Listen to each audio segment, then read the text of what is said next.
कृष्णायन भाग 38. लेखिका काजल ओझा वैद्य. अनुवाद प्राध्यापक सुधीर कौठाळकर. अभिवाचन अदिती पालिनकर.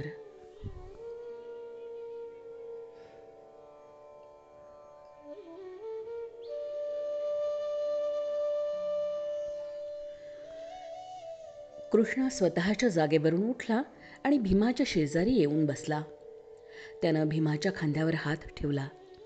भीमानं कृष्णाकडं आर्जवी नजरेनं पाहिलं. कृष्णाच्या नजरेत निश्चितता होती, आज्ञेची निश्चितता. भीमा, तुला काय म्हणायचंय? कृष्णाच्या स्वरात लोण्याची मृदुता होती. काही नाही, मला काहीही म्हणायचं नाही. उद्या 15-20 जणांना तरी मी लोळवीनच. माझ्याकडून मारल्या गेलेल्यांचा आकडा रोज वाढतच जाईल. कृष्णाकडे न बघताच भीम उत्तरला. त्याची दृष्टी त्याच्या गदेवरच खेळलेली होती. हा हुंकार आहे, हकार नाही, कृष्ण पाठ तुपटत म्हणाला. भीमसेना, वायुपुत्राला इतका भार कशाचा वाटतोय? जरा मोकळा हो भीमा. जितक्या सहजतेने श्वास आत घेतोस आणि उच्छ्वास बाहेर टाकतोस, तितक्या सहजपणानं मनातल्या अशुद्धतेला बाहेर फेकून दे भीमा, बाहेर फेकून दे. भीमानं नजर वर करून कृष्णाकडे पाहिलं. एक प्रकारचं आश्वासन होतं त्याच्या नजरेत.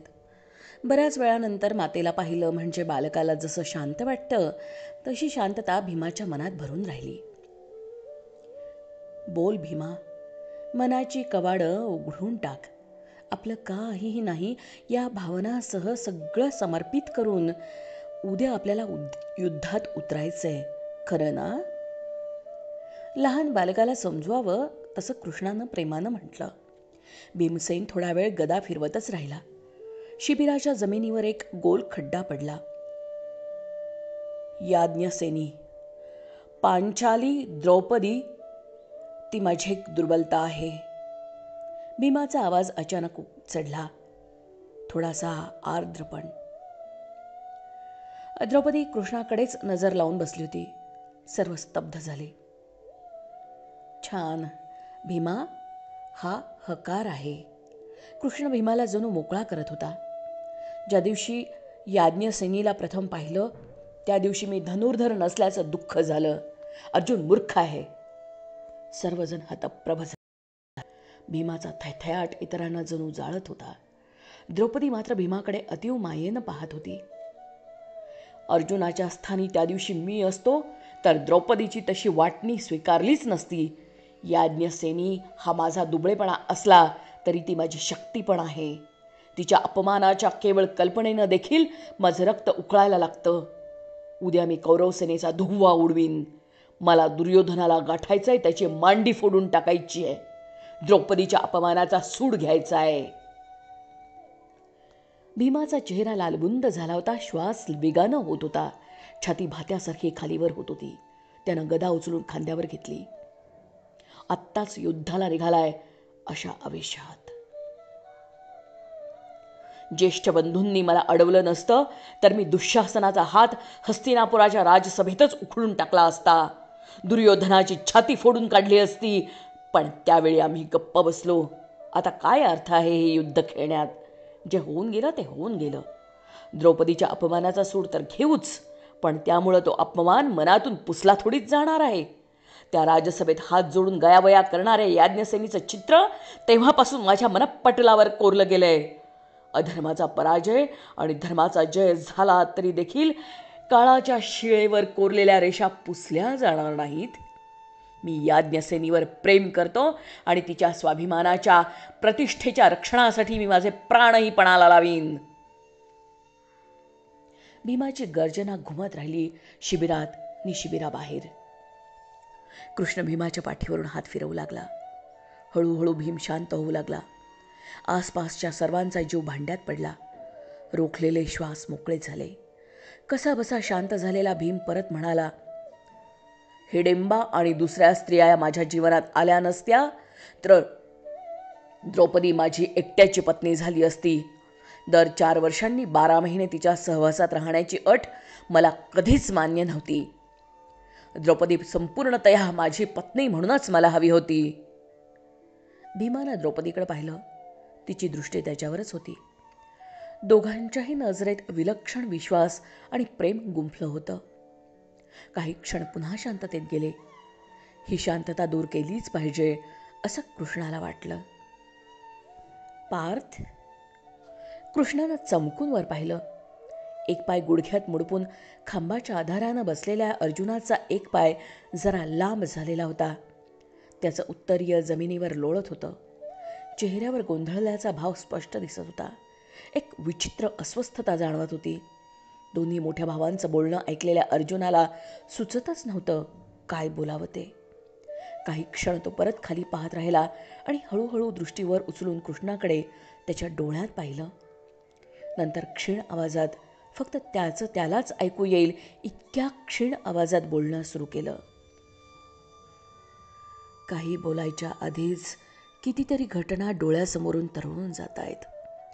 पिता श्री पांडू महाराजांचा मृत्यू, हस्तिनापुरात आमचं येणं, गुरु द्रोण, श्रेष्ठ धनुर्धर होण्यासाठी त्यांनी दिलेला आशीर्वाद, द्रौपदीचं स्वयंवर, राजसभेतलं द्यूत, तो वनवास.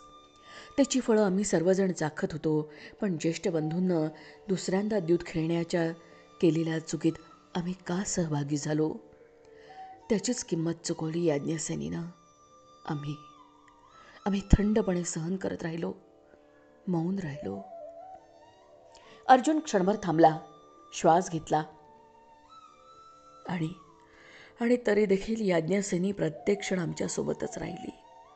द्रुपद राजकन्येनं जंगलात वनवन हिंडून वल्कलं नेसून निभावला स्वतःचा पत्नीधर्म. याउलट आम्ही काय दिलं तिला? राजसभेत आमच्या समक्ष तिचा अपमान पाहत राहिलो. आज जिथं उभा आहोत तिथं असा गर्व, अहंकार वाटतोय की हे युद्ध याज्ञसेनीचा मान परत मिळवण्यासाठी लढतोय.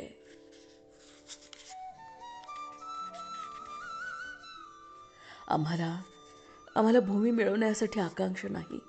हस्तिनापुराचं राज्य नकोय आम्हाला. ते नको होतं तर ही द्यूतक्रीडा कशासाठी? वनवास कशासाठी? लाक्षागृह कशाला होता? आणि इंद्रप्रस्थात केलेला अश्वमेध तरी का केला? ही राजनीती आहे.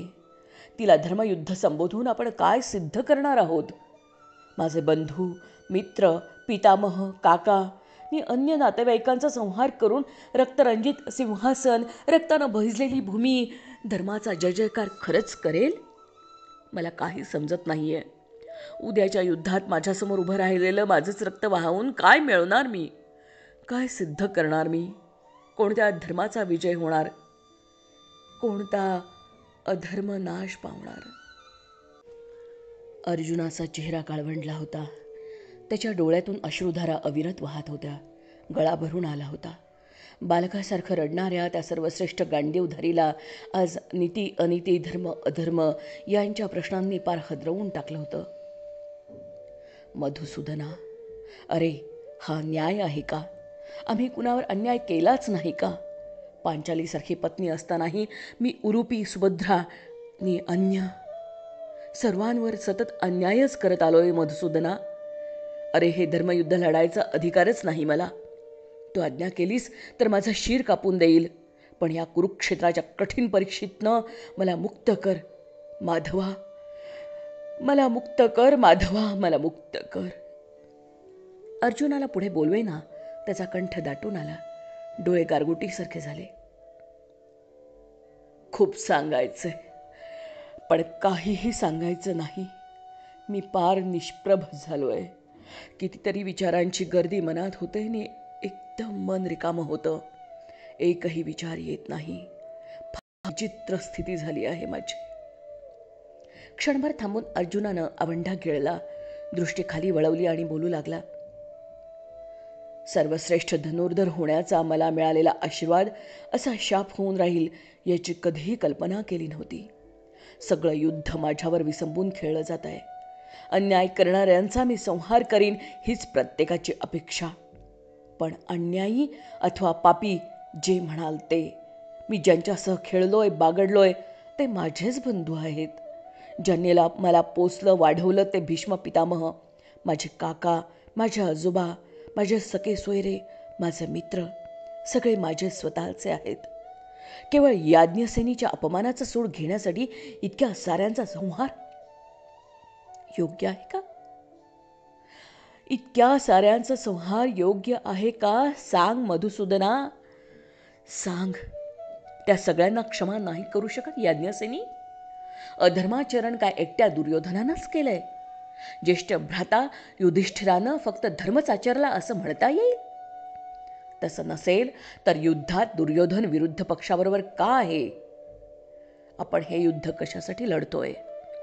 आम्ही अधर्मी आहोत हेही सत्यच आहे. याज्ञसेनीच्या अपमानासाठी दुर्योधनाला की दुःशासनाला शासन करायचा आम्हाला काहीही अधिकार नाही. मी युद्ध करण्यास सर्वस्वी अयोग्य आहे, सर्वस्वी अयोग्य आहे. उत्तरीयानं डोळे पुसून अर्जुनानं द्रौपदीकडे दृष्टिक्षेप टाकला. तिच्या डोळ्यातून अग्नीच्या ठिणग्या उडत होत्या. हे काय बोलत होता तिचा प्रिय वीरपती? तिला काही उमजेना. तिनं एका निराळ्याच नजरेनं अर्जुनाकडे पाहिलं. का म्हणून तो हे सगळं असं बोलत होता? उद्या जेव्हा विश्व इतिहास निर्माण होणार होता आणि आज आदल्या सायंकाळी अर्जुन असं? गदगदलेल्या आवाजात आणि डोळे कोरडे करून अर्जुन अजून काही म्हणत होता.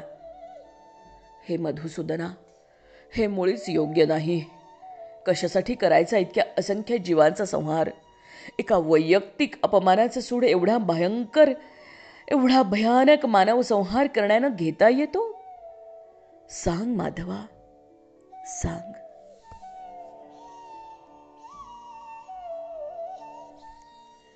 भाग 38 समाप्त. क्रमशः.